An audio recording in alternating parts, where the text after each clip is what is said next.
think that's a really interesting question because it's so market specific. So for example, in the Netherlands, where you're still competing, well, you're not still competing, where you are competing in what's effectively a beauty contest, then to be the developer with one of the biggest not only development pipelines, but also history of constructing and operating offshore wind, it makes those beauty parades that little bit easier.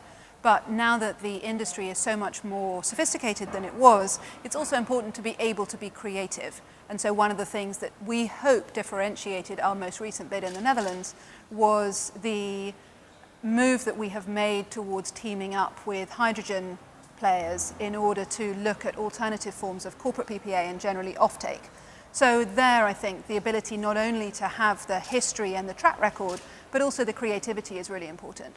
If you move over to the UK and also France, there it's actually less about the historic track record and more about the ability to develop and consent projects in a cost-effective way, working closely with local communities.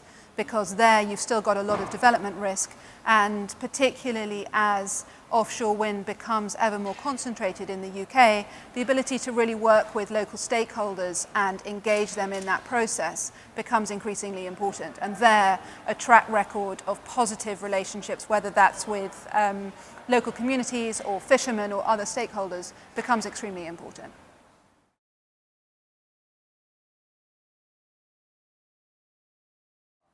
I think Poland's a really good example of a market where not only is there terrific offshore wind fundamentals, so it's got really great wind speeds, it's got good water depths, it's got sensible subsoil, acceptable subsoil conditions. It's also got a government which is really looking towards the energy transition. They've got a target of, I think it's 10 gigawatts of offshore wind, and they've got a number of projects currently under development, and they recognize the value that international developers are able to bring in bringing those projects to fruition. Importantly also for Poland, they've got a very strong local supply chain, and they're very interested in strengthening that local supply chain and bringing forward opportunities and jobs for Polish organizations and Polish workers in tapping that offshore wind resource.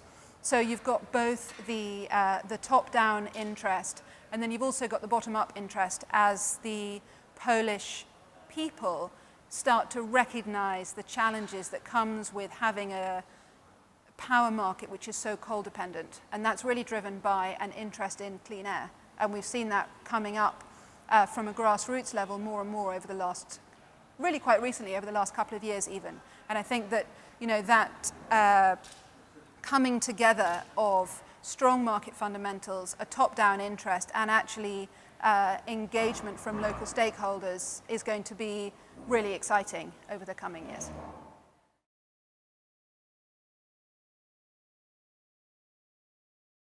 There are markets where floating is clearly going to be the long-term answer. So Japan is a good example, France is another, Scotland actually is likely to have quite a lot of floating in the long term.